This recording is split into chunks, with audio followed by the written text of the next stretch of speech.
Ek gaan nou vir Nicolas vra om vorentoe te kom, hy gaan praat oor die Esegiel 2. Dankie Nicolas Buys.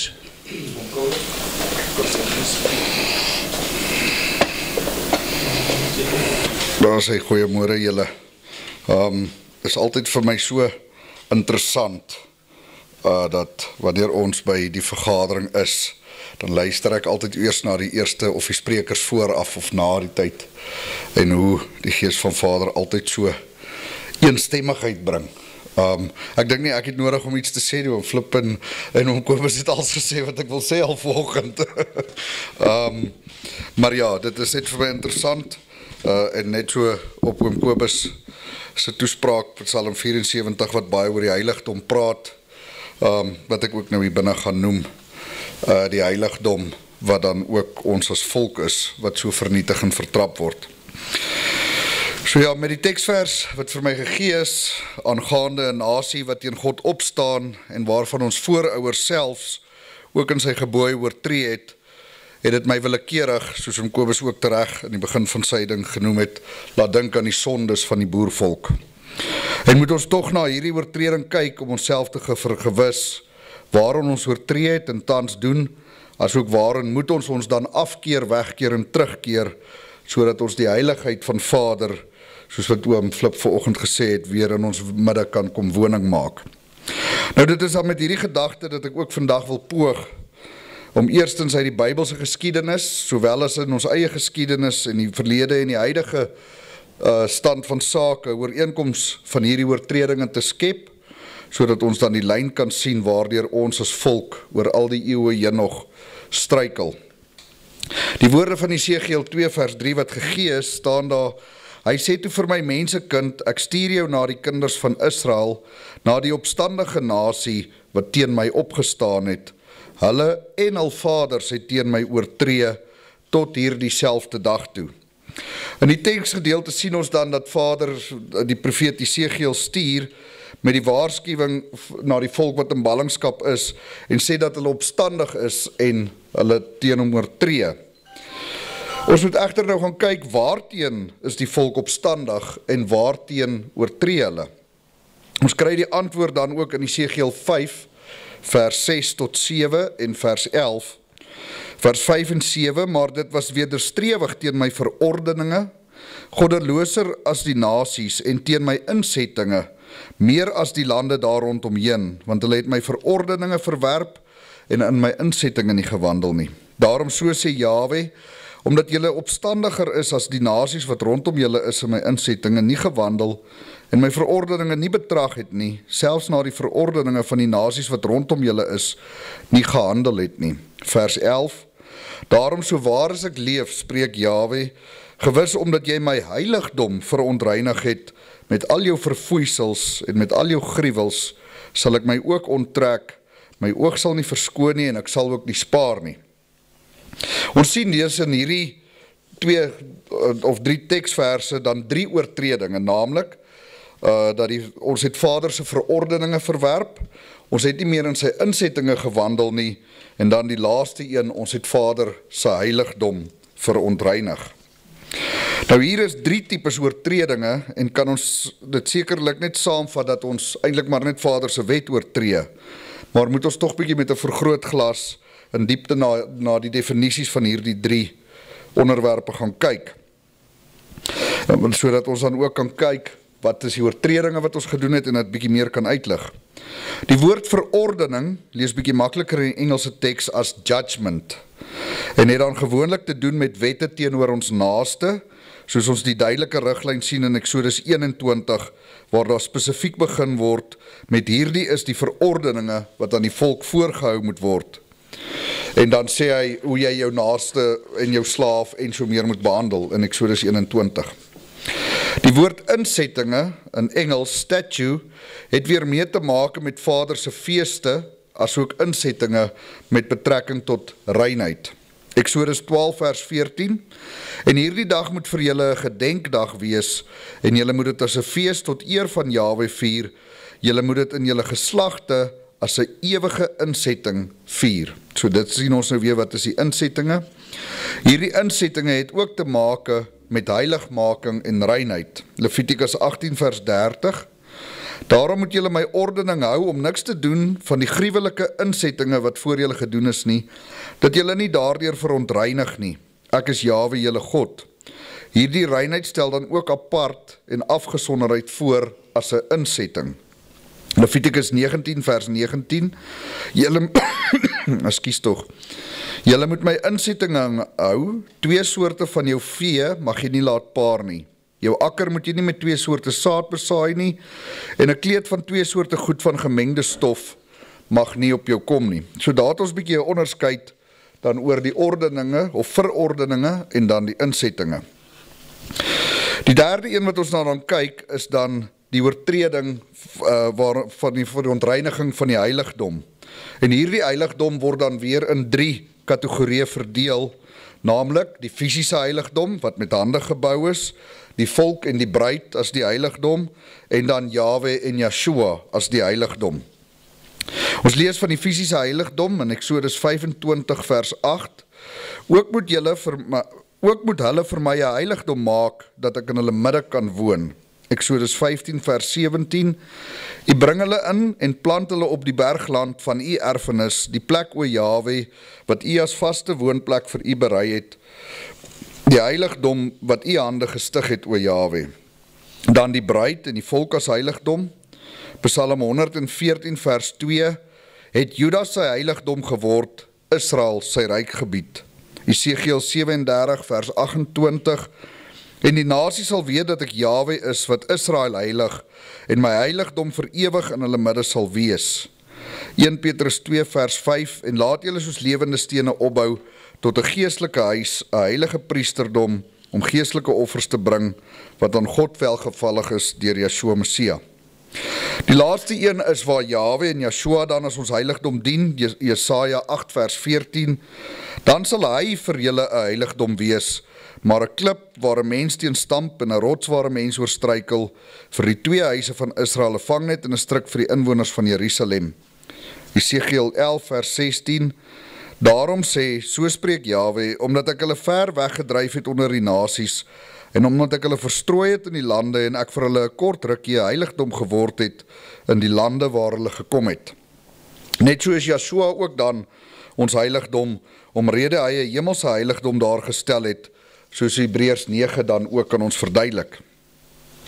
Ons sien dus nou in opsomming tot hier, dat die volk van Jahwe nie nagekom het om die wette tot sy medemens en apartgestelde wette deur Vader, as ook die insettinge van Vader se feeste te hou nie. Verder het die volk die verontreiniging van die heiligdom drievoudig oortree, naamlik die verontreiniging van die volk, die ontreiniging van Vader en Yeshua, as ook dan die fisiese verontreiniging van die tempel.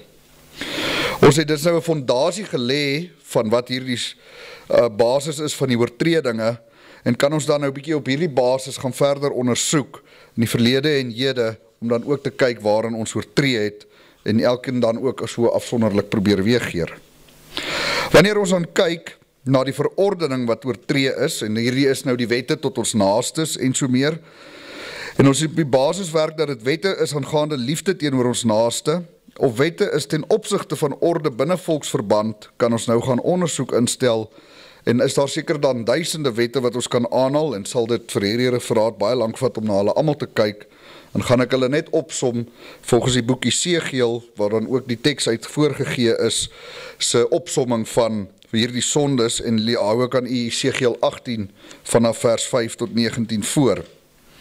Maar as iemand regverdig is en reg en geregtigheid doen, nie eet op die berge en sy oë nie opslaan na die drekgode van die huis van Israel, en die vrou van sy naaste nie verontreinig en nie naby 'n vrou kom as sy onrein is nie, en niemand verdruk nie, wat hy verskuld as pand geneem het teruggee, geen roof pleeg nie, aan die wat honger het sy brood gee, en die wat naak is met 'n kleed toedek, en nie leen op rente of geen woeker neem nie, sy hand terughou van onreg, eerlike regspraak oefen tussen man en man, in my insettinge wandel en my verordeninge onderhou om eerlik te handel, hy is regverdig, hy sal sekerlik lewe, spreek Jahwe. En dan ook die opsomming van die wet teenoor ons naaste in Eksodus 20 vers 13 tot 17. Jy mag nie doodslaan nie, jy mag nie egbreek nie, jy mag nie steel nie, jy mag geen valse getuies teen jou naaste spreek nie, jy mag nie jou naaste se huis begeer nie, jy mag nie jou naaste se vrou begeer nie, of sy diensknegt, of sy diensmaagd, of sy os of sy esel, of iets wat van jou naaste is nie. Wanneer ons hierdie twee gedeeltes in opsomming saamvat, dan sien ons dus die volgende: jy mag jou naaste se vrou nie onteer en vir jouself neem nie. Jy mag nie van jou naaste steel of vals getuienis gee nie. Ons moet na ons naaste omsien en nie verdruk en onregverdige winste neem nie, of ons in hoogmoed bo ons naaste stel, terwyl ons dan ook die afgode op die hoogtes aanbid nie. Met hierdie in gedagte sien ons dikwels hoe huwelike deesdae nie meer geëer word nie, en hoe daar deur middel van losbandigheid al hoe meer egskeidings is. Ons jong mense het geen meer begrip oor wat die intimiteit van die huwelik behels nie, en word hierdie voor die deur van die predikers en ouers gelê, omrede ons ook nie meer ons kinders en jong mense leer van kuisheid nie. Daar het nou die dag 'n pa van 2 pragtige dogters by my gekom en vir my gesê dat hy vir sy jongste, wat nou eers 17 is, gesê dat hy haar nie kan weerhou om gemeenskap te hê nie, maar dat sy egter net verantwoordelik moet optree. En kon ek sien dat hierdie ouer self nie eers meer weet wat dit is om as patriarg en hoof van sy eie huis op te tree nie. Ons medemens besteel en beroof en verdruk mekaar en het die kapitalistiese stelsel die plek van die Bybelse beginsel ingeneem, soos wat ons dit in die Handelinge 2 gemeente weergegee word. Levitikus 19 vers 13 staan: jy mag jou naaste nie verdruk of beroof nie, die dagloner se loon mag by jou nie bly tot die môre toe nie. Hierin sien ons dat Vader se woord praat teen die stelsel wat ons huidiglik gebruik van maandelikse betalings, rekeninge en so meer, en gaan baie van ons rykste volksgenote voort om nog langer gelde te kan hou, alvorens uitbetalings vir dienste gemaak word, slegs om sodoende rente te kan verkry op saldo's binne in hierdie stelsel. Is dit dan nie 'n direkte onregverdige winsneming nie? Ek het nou die dag vir 'n man gesê dat ek eerder arm sal wees in vryheid as 'n slaaf onder kapitalisme. Ek het hierdie wêreld bestel. Ons kom wegroof van Bybelse gesinsstelsels waarin ons kinders in moet opvoed. Net so ook het hierdie stelsel en die tegnologie wat daaruit bevorder het gemaak, dat ons ook nou vinniger aan mekaar kan nuus oordra en het dit teweeg gebring dat ons dikwels woorde teenoor ons naaste spreek. Ek verwys na my referaat gedurende April 2023 met die tema ere aan jou woord is jou eer, ere aan Jahwe en ere aan jou naaste. En ek verwys dan ook hoe ons met woorde, al is dit hoe klein, al reeds 'n groot invloed het ook in terme van volksverband, wanneer ons mense goed beloof of spreek en dit nie nakom nie. Ons as volk is vinnig om wanneer ons mekaar te berispe, die blaam te plaas op dat ons mekaar oordeel, en dan wil ons allerhande valse getuienisse gee, waarin ons dan ook ons sake probeer regverdig. In hierdie veld kan ons seker dan nog baie verder gaan ondersoek, maar terwille van die tyd dan net tot opsomming. Dit is egter belangrik dat ons dus in hierdie eerste oortreding onsself moet afvra waarin lê ons verkeerdhede en onsself daarvan laat afsien. Betaal jou werker wat hom toekom en gee aan die arme en behoeftige, weerhou jouself van seksuele verleidings en strewe na geregtigheid. Die tweede gedeelte waarna ons dan nou gaan kyk is die insettinge, dinge soos Vader se feeste en afgesonderheid, en dink ek het Kobus dit ook nou eintlik pertinent klaar genoem. Ons is almal sekerlik hier eens dat ons mensgemaakte feeste soos Kersfees nie volgens Vader se orde is nie, soos ons dan ook in die bekende gedeelte ken in Jeremia 10 vers 3 en 4. Want die insettinge van die volke is nietigheid, want 'n boom uit die bos kap hulle om, die handewerk van 'n ambagsman met die byl. Hulle versier dit met silwer en goud, hulle maak dit vas met spykers en hammers, dat dit nie waggel nie. Vader sê dan ook dat hy niks te maak wil hê met ons mensgemaakte feeste nie, in Amos 5 vers 21, ek versmaad julle feeste en het geen welgevalle aan julle feestuie nie. Wanneer ons na ons eie geskiedenis kyk, dan sien ons dat Kersfees eers in die 18de eeu in ons boererepublieke herken is, en was dit 'n Britse invloed wat onder ons pos gevat het. In 'n skrywe op 'n sosiale geselsgroep skryf een dame dat gebruik van paasfeeseiers nie so verkeerd is nie en dat die tema tog handel oor Jesus wat vir ons gesterf het. So wat is nou so verkeerd daaraan om dit af te sluit met kindertjies wat na paaseiers soek? En so is ons volk mislei deur eeue se invloed en staan ons tereg skuldig aan die woorde van Hosea wat leer dat ons volk ten gronde gaan weens 'n gebrek aan kennis. Soos om Flip ook nou gesê het met Israel wat 400 jaar se Egiptiese kanker uit hulle moes uitkry, in 40 jaar in die woestyn moes wees vir 'n nuwe kultuur. So moet ons ook wel nuwe kultuur begin skep onder ons mense. Vermenging en verbastering is van die vroegste tye een van die dinge waarteen die woord ook waarsku, en ken ons almal die geskiedenis van Pinias, wat die Israeliet met die vreemde vrou deurboor en dan genees Vader weer die volk. Net so poog die liberale sieninge van die wêreld van die vroegste tye af om die volk te laat uitbaster en vermeng. In die Kerkblad van 18 September 1942 verklaar Dr. C.L. Leipold dat vermenging nie noodwendig 'n ontaarding sal beteken nie. Na die toespraak wou iemand weet of 'n gemengde volk die land tot voordeel sou wees, waarin die antwoord was dat dit beslis 'n bate vir die land sou wees. Ons sien dus hier dat selfs al in die hoogtepunt van nasionalisme met hierdie stryd te maak gehad het, en dat die akademici die weg gebaan het, dat die reg teenoor God se orde oorgetree moes word. Tot op die punt waar die volk begin oorgee het, en in 1983 met die 3-kamer parlement en die verbonde wat aangegaan was met die ander nasies. Net so het ons ook toegelaat dat hierdie vreemde volke wat deur die vermenging dan ook ingekom het in die heiligdom, en waarsku Maleagi ons daarteen. Maleagi 2 vers 11 en 12, Juda het trouweloos gehandel en 'n gruwel is in Israel en Jerusalem gepleeg, want Juda het die heiligdom van Jahwe wat hy liefhet ontheilig, en hy het die dogter van 'n uitlandse god getrou. Mag Jahwe van die man wat so iets doen uitroei, hom wat roep en hom wat antwoord, gee uit die tente van Jakob, en hom wat 'n offer aan Jahwe van die leerskare bring. En dit bring ons ook dan by die laaste gedeelte van hierdie referaat, wat dan ook handel oor die verontreiniging van die heiligdom. Al hierdie bogenoemde oortredinge, soos wat ons nou genoem het, verontreinig dan ook die bruid en die heiligdom van Vader. 1 Korintiërs 6 vers 10 en 11, moenie dwaal nie, geen hoereerders of afgode dienaars of egbrekers of wellustelinge of sodomiete of diewe of gierigaards of dronkaards of kwaadsprekers of rowers sal die koninkryk van God beerwe nie.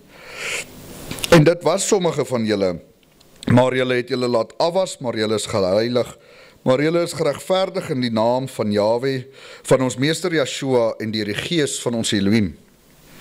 Hierin sien ons dat wanneer ons aan hierdie sondes deel het, dan is ons verontreinig, maar as ons hiervan wegkeer, dan word ons geheilig. Daarom is hierdie bogenoemde oortredinge nie net oortreding teenoor ons medemens nie, maar ook 'n gruwel wat ons in die heiligdom van die bruid meebring. Soos van die apostels ook sê, dat ons tempel, ons liggaam is 'n tempel van Vader, en ek dink Paulus sê ook terecht dat hoerery is 'n direkte sonde teen die liggaam. Dis nie buite die liggaam nie, maar in die liggaam.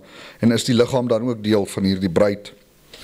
Die tweede gruwel is die gruwel teenoor die fisiese heiligdom. En alhoewel ons weet dat die fisiese heiligdom nie meer bestaan nie, maar in die hemel is dit vir ons, vir baie van ons volksgenote, tog die plek wanneer hulle in hulle kerkgeboue gaan om te aanbid as iets heiligs. Net bietjie daar gou stilstaan, soos oom nou ook tereg gesê, dat die volk glo dat is 'n heiligdomme, en 'n skrywe in Tosius se versamelde werke, is daar soeke vrae en antwoorde, en een van die vrae wat daar toe nou is die kerkgebou die heiligdom?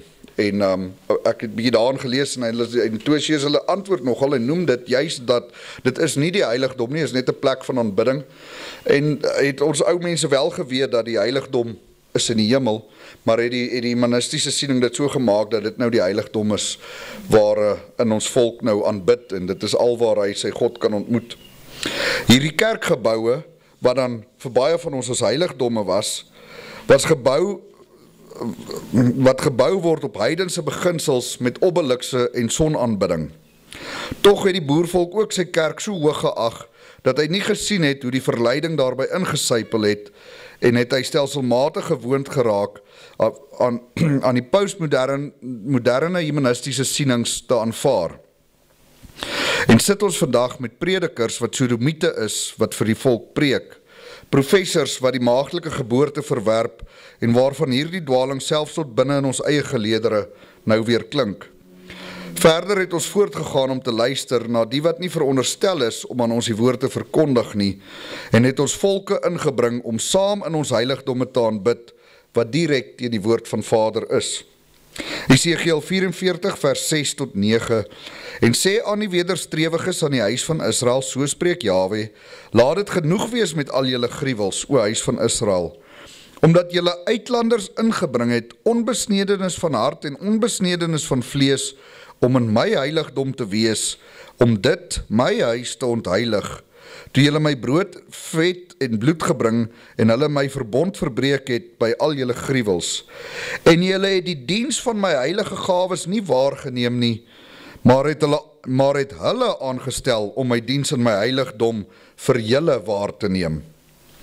So sê Jahwe, geen uitlander onbesnede van hart en onbesnede van vlees mag in my heiligdom ingaan van al die uitlanders wat onder die kinders van Israel is nie. Is dit nie wat vandag nogal en eintlik al van dat ons met sendingwerk begin het, wat ons 'n wet oortree het nie. En so het Vader ons vyand teenoor ons opgestel en ons vyande die heiligdomme kom vertrap. Klaagliedere 1 vers 10, die teestander het sy hand uitgesteek na al haar kosbare, ja, sy het gesien hoe dat heidene in haar heiligdom kom, van wie u bevel gegee het, dat hulle in u vergadering nie mag kom nie. U heilige volk, Jesaja 63 vers 18, u heilige volk het dit vir 'n kort rukkie besit, ons teestanders het u heiligdom vertrap. En alhoewel ek nou hier van die fisiese heiligdom ook praat, wil ek julle moet heeltyd ook die konnotasie maak teenoor die ander twee fasette van die heiligdom wat Yeshua aan die bruid is, en vir al die bruid, want al hierdie waarin ons vermenging en goed inbring in ons as volk, en vernietig ons dan die geestelike heiligdom wat die bruid is, en die fisiese volk wat dan ook die bruid is. En met hierdie dinge het ons nou voortgegaan om die laaste heiligdom, die heiligste van die heiligdom, naamlik Jahwe en Yeshua se bloed te vertrap en te verwerp, omrede ons nou vir alles ons eie versinsels toedig aan ons humanistiese sienings. Ons ontheilig ons Vader deur woorde te spreek wat hy nie beveel het nie, woorde soos hierbo genoem, dat die maagdelike geboorte nie bestaan het nie, woorde dat ons maar kan Paasfees hou met eiers en aan afgodstempels hom kan aanbid, want dit gaan nie meer oor dit wat Vader leer in sy woord nie, maar oor die vrede en liefde wat hy aan almal kom bied het volgens die mensgemaakte lering. Esegiel 13 vers 6 tot 8, hulle het nietigheid gesien en leenagtige waarsêery, hulle wat daar sê, Jahwe het gespreek, terwyl Jahwe hulle nie gestuur het, en dan wag hulle op die vervulling van die woord. Het julle nie 'n bedrieglike gesig gesien en leenagtige waarsêery gespreek, spreek nie, deurdat julle sê, Jahwe spreek, terwyl ek nie gespreek het nie. Daarom so spreek Jahwe, omdat julle valsheid gespreek en leenagtige gesigte gesien het, daarom kyk, ek het dit teen julle, spreek Jahwe. Jeremia 6 vers 14, en hulle genees die verbreking van die dogter van my volk op die maklikste manier deur te sê, vrede, vrede, terwyl daar geen vrede is nie. Ek dink ons kan dit amper vandag vervang met liefde, liefde, ons kan alles net doen want die liefde is groot. Vers 15 en 16, hulle kom in die skande, omdat hulle gruwel bedryf het, tog skaam hulle al nie in die minste nie, tog weet hulle nie om te bloos nie, daarom sal hulle val onder die wat val, in die tyd dat ek aan hulle besoeking doen, sal hulle struikel, sê Jahwe. So spreek Jahwe, staan op die weë en kyk en vra na die ou paaie, waar tog die goeie weg is, en wandel daarin, en julle sal rus vind vir julle siel. Maar hulle het gesê, ons wil daarin nie wandel nie. Vader se woord is die lig vir ons pad, en daar is niks wat nie hierin vervat is, wat ons kan laat terugkeer na hom nie. Ons as volk moet as 'n oorblyfsel die week ken waarop ons moet teruggaan, soos Jeremia 6 hierbo dan noem, en ons moet soek en vra na die ou paaie. Hoe keer ons dan onsself weg van hierdie dinge?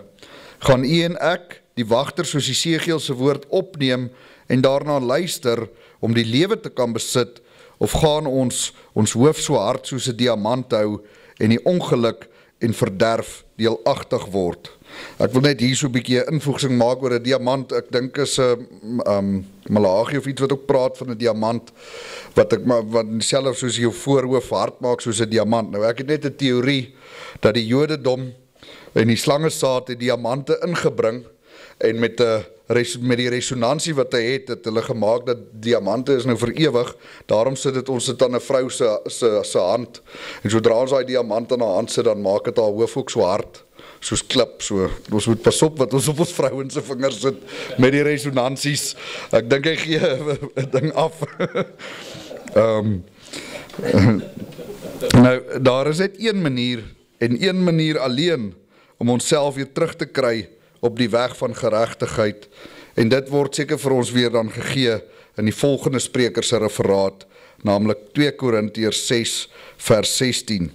Of watter ooreenkoms het die tempel van Elohim met die afgode, want julle is die tempel van die lewende Elohim, soos Elohim gespreek het. Ek sal hulle in hulle woon en onder hulle wandel, en ek sal hulle God wees, en hulle sal vir my 'n volk wees. Daarom, gaan onder hulle uit, en sonder julle afspreek Jahwe, en raak nie aan wat ontrein is nie, en ek sal julle aanneem. Dankie.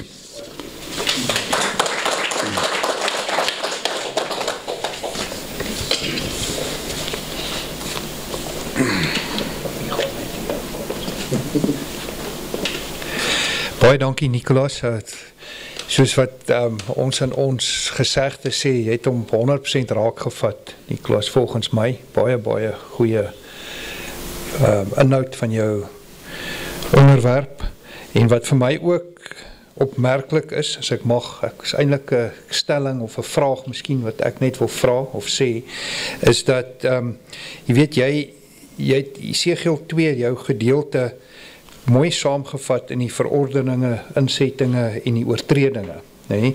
En dan weer die oortredinge afgebreek in 3 gedeeltes, en dan weet wat nou weer neerkom op heiligdom.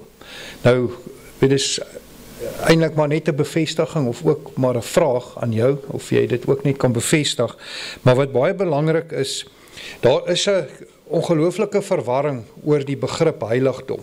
Want Matteus 24 vers 15, weet in die waar ons Messias sê dat wat in die eindtye gaan gebeur, en dat jou vlug, bid dat jou vlug nie op die Sabbat is, en dat jy nie swanger is vir die vrou, maar dan sê hy ook, wanneer hierdie gaan gebeur, gaan dit die gruwel van die verwoesting gaan opgerig word in die heiligdom, waarvan Daniel van praat. Nou hierdie heiligdom, en jy het dit ongelooflik mooi saamgevat, hierdie heiligdom het verskillende fasette, maar dit kom eintlik daarop neer, dat dit 'n bestel is, soos 'n politieke staat, wat in die tydvlak geld. So, daai heiligdom is daar waar ons bevind, of dit nou is, daar was al tye, soos wat Flip gesê het, in die beloofde land het hulle goed gedoen en hulle het sleg gedoen, maar dit was in daai bestel van die heiligdom. Net soos wat ons vandag onsself hier bevind in 'n strafgerig in ons heiligdom. Verstaan julle wat ek sê? So dis insluitende, al daai goed, wat alles insluit. Die, weet of het nou is, of waar hulle aanbid, of ons volksgenote, wie se oë nog nie oop is, waar hulle aanbid, maar ons bestel, en dan waantoe dit moet gaan, in die Melchisedek orde, waar ons 'n teokratiese bestel gaan laat oprig, waar God regeer, volgens die uniekheid van hierdie, presies wat jy sê, in die verordeninge, insettinge, en dan sonder die oortredinge, en waar ons dan daai 3, die fisiese, wat dan ons gaan wees, as die tempel bestaan, en ons volk, wat die bruid is, wat die tempel is, en dan Yeshua, wat nou kom as ons koning en priester, waar hy as Melchisedek die teokrasie in daai bestel, waar God regeer, En dit is die perfekte bestel waarin ons gaan wees. En baie dankie Niklas, ek het eintlik iets bevestig aan my waaroor ek was so 50-50, en jy het dit nou mooi uiteengesit. Baie dankie. Is daar enig iemand wat iets wil verder sê of byvoeg of vir Niklas iets wil vra? Tini? Terwyl oom Tini kom, wil ek net antwoord op wat jy of dalk bevestig op wat jy gesê het van die gruwel van die heiligdom. En dis maar hoe ek dit sien is daai wat Vader sê en die gruwel sal sit in die heiligdom. Ek sien dit in die sin van dat die woord sê dat die Antichrist is reeds met ons. En dat daardie heiligdom is die volk, en die gruwel wat reeds in die volk sit, is die Antichrist, en dis die valse lering, die Babyloniese stelsel waarin ons is. En dit is die gruwel wat onder die volk, ek sien daardie heiligdom as die volk, met die valse Christendom wat ons vandag het. Ek kon net vandag net 'n kommentaar daaroor lewer, daai gruwel wat opgerig gaan word, want Joshua sê in Matteus 24 vers 15, dit is eintlik die sneller. So alles beweeg in daai rigting, maar dit sal die sneller wees en volgens my dink ek daai gruwel wat in die heiligdom opgerig gaan word, dit gaan die Antichrist wees wat dan geopenbaar is. Het sy nou, wat hy uit die dode uit opgestaan is, dit gaan die valse Christus wees, en almal gaan hom aanbid, en hy gaan in die heiligdom, in daai politieke staat, wat dan die een wêreldregering, of die gepoogde een wêreldregering, hy gaan daar sit as die en almal gaan hom volg, en dis hoekom dit die gruwel gaan wees. Hy gaan die vals Messia wees. Dankie. Voorsitter, nee, ek kyk sommer na die teks gekyk, soos hy in ons Bybel staan, en daar staan mos nou, mensekind, ek stuur jou na die kinders van Israel, na die opstandige nasies wat teen my opgestaan het. Maar, dit is seker, dit sal later,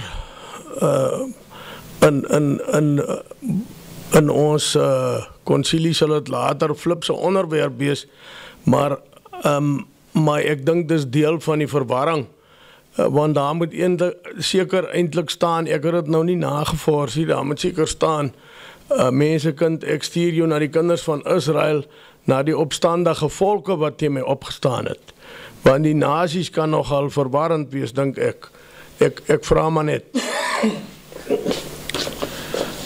Dankie Niklas vir 'n baie insiggewende bydrae wat jy gelewer het. Mens kan sien hoekom Vader dit op ons sakelys geplaas het, want daar is baie onduidelikhede in ons volk wat van hierdie podiums af uitgaan met die YouTube videoetjies.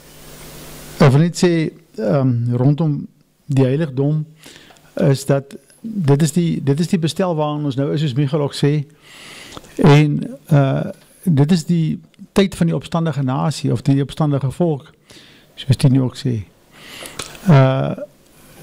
En dat die volgende bestel wat gaan kom, gaan die Melchisedek orde wees, en daar gaan weer heiligdom wees. As ons Esegiel 40 en verder lees, dan word die heiligdom vir ons beskryf, die Esegiel tempel, waarin ons ook heilige voorwerpe gaan wees, amper maar so symbolies die boustene daarvan. En dat dit is waar jy in ons moet neig. Ons moet onsself nie blind staar teen die nuwe wêreldorde en teen die bestel wat gaan kom nie. Ons moet verby dit kyk en ons oë vestig op die Esegiel tempel, as ek dit so kan noem, maar die tempel van Yeshua Messia wat tot stand gaan kom in die 1000 jaar van sy regering. Ek weet, die grootste gros van Christene glo ons slaan die 1000 jaar van hy rus en hy vrede, ryk is sla hier, maar ek sien dit regtig nie raak nie. En dit is verseker volgens die skrifte is dit nie so nie. Maar dat dit iets is wat nog moet kom. En rondom wat jy nie gevra het van die woord nasies, jy sê dit maar recht nie, dit moet ook nie volke wees nie, want Israel is net een volk. Dit moet stamme wees. As ons mooi na die Hebreëse woorde daar gaan kyk, dan staan daar so eintlik stamme. So as ons 'n meervoud wil hê, dan moet stamme wees, as ons 'n enkelvoud wil hê, dan moet dit volk wees. En dis van die goed wat ons onsself sal moet begin aanleer, want ons vertalings is nie goed gedoen nie. Ons lees baie keer, en ek sal vir hulle 'n God wees, en hulle sal vir my 'n volk wees. Nee, ons sal sy volk wees, en hy sal ons Elohim wees. Die woordjie moet heeltemal uitkom. Hy is nie 'n Elohim nie, hy is die Elohim. So ons moet baie terugkom uit 'n Bybel uit wat eintlik so ontoereikend vertaal is en wat mens op 'n sekere manier laat dink wat verkeerd is. Maar ons sal dit vir mekaar skerp. As jy die Bybel nou weer lees, en daar staan 'n God en 'n volk, lees dan vir jouself my volk en my Elohim.